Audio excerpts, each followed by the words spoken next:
Okay, well, this is downtown in my hometown of Perth, Ontario, Canada. I lived in that building there for 28 years, the Royal Bank building. Anyway, let's go head this way here. We'll take a walk.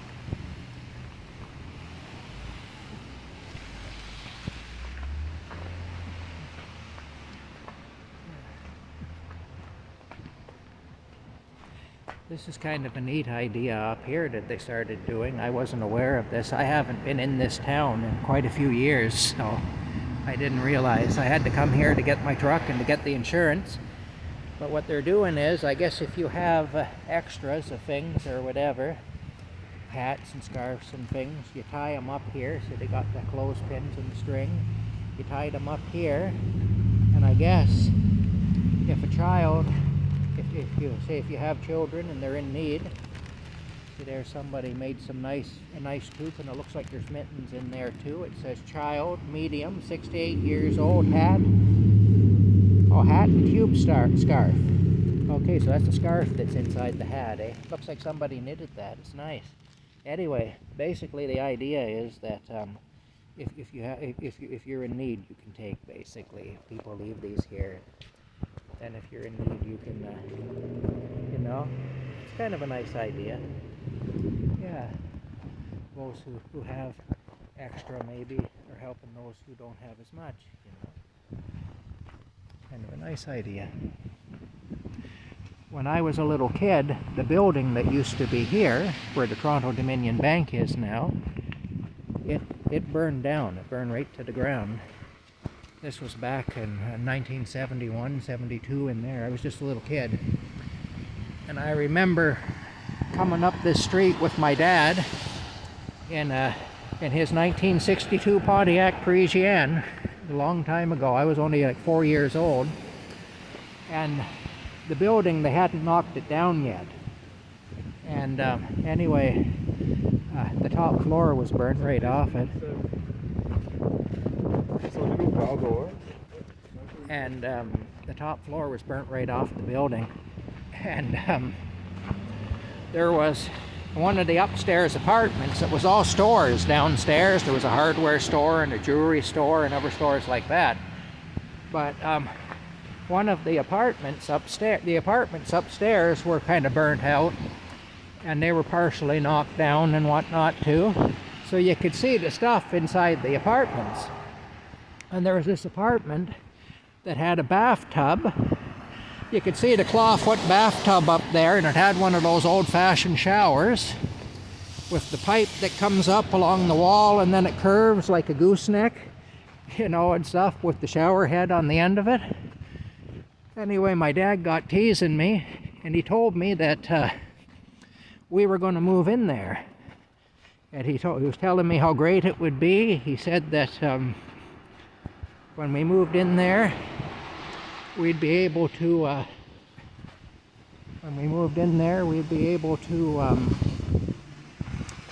it would be great. We'd get lots of sun and fresh air living up in there. And he said that,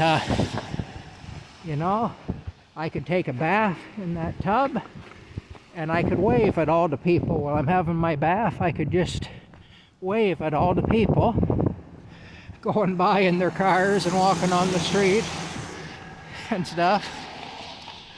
Yeah, I wasn't too keen on that idea, but that's what he told me anyway. Yeah. There's the old water tower there. There's a funny story about that too. Back when that was being built in 1939, my grandpa was an apprenticed electrician with the town, learning the electrical trade. And he was one of the ones working on that. And they had a steeplejack, fella that climbed and painted steeples for a living. And he was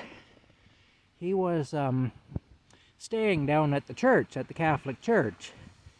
And he was working on the steeple of the Catholic church anyway. And the guy liked to drink. And a steeplejack, you can imagine, he had a lot of nerve anyway, being a steeplejack. You'd have to. You wouldn't last long in that business if you didn't. Anyway, The story goes, my grandpa told me the story. Let me get my keys out here. I got my pockets full of stuff. There we go. Okay, here we go now. Oh, there we go. Pick all this up here. Anyway, the steeplejack, he come along there, and I guess he was kind of inebriated. And what did he do? He climbed up to the top of the water tower. Anyway, somebody saw him, and one of the foremen that was on the job yelled up at him. Said, "Hey, you, get the hell down from there." Oh, the guy, what he did is, if you notice, there's some things here. If you look, I don't know if it's going to show very well, but you can see they're like X's. Those there.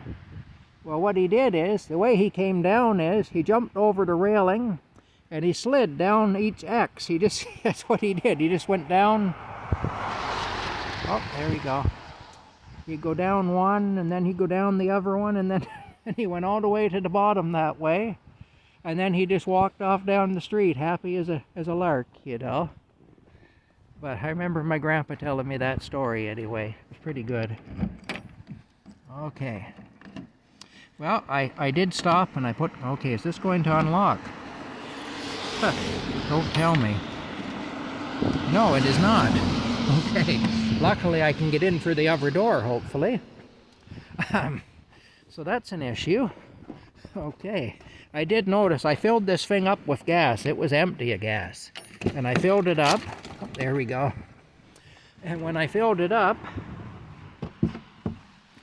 just slide across the bent seat, I guess. Alrighty, here we go. So now I know not to lock that door. Alright. Anyway, I filled it up with gas. It was empty. You can see now it's totally full. And when I filled it up with gas, it took $175. So to fill this thing from empty, it cost $175 anyway. And I did notice the gasoline is leaking around the filler pipe. There was gas dripping at the joint there where the rubber hose goes onto the metal pipe that goes into the tank. I noticed that, so I'm going to have a look at that anyway. I'm not going to worry about it today, though. You know, it's not a big deal today. But at some point that will have to be addressed as well. Anyway, I'm going to get moving now. There's the town hall. My aunt, I have an aunt who's an alcoholic. This is another funny story. Back in the 70s and 80s, the police station was in the town hall, and that's where they had the holding cells and whatnot. If they arrested you, if the Perth police arrested you, they'd put you in a holding cell there. I actually spent some time in a holding cell there myself, but my aunt, it was an alcoholic. She'd get quite obnoxious when she was drinking, and she'd bother people. Anyway, the police used to arrest her on a regular basis, you know, and they'd put her in jail for the night or whatever, and then they'd release her in the morning. They'd charge her with public intoxication or something like that, you know. And what she always used to say is, she had a very husky voice, my aunt did, that liked to drink. And what she used to say is, "They put me under the clock." That's what she'd always say if she'd been in jail for the night. She'd say, "They put me under the clock." Well, there's the clock that she got put under anyway. Although I can't laugh at her, because I got put under that clock once too. So, not for drinking.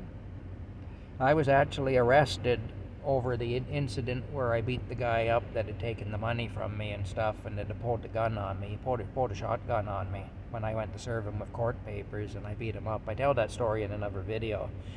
And so the Perth police arrested me as a favor to the Napanee police and held me until Napanee OPP, until the Napanee area OPP could come and pick me up, because I was charged in Napanee because the incident occurred in Lennox and Addington County.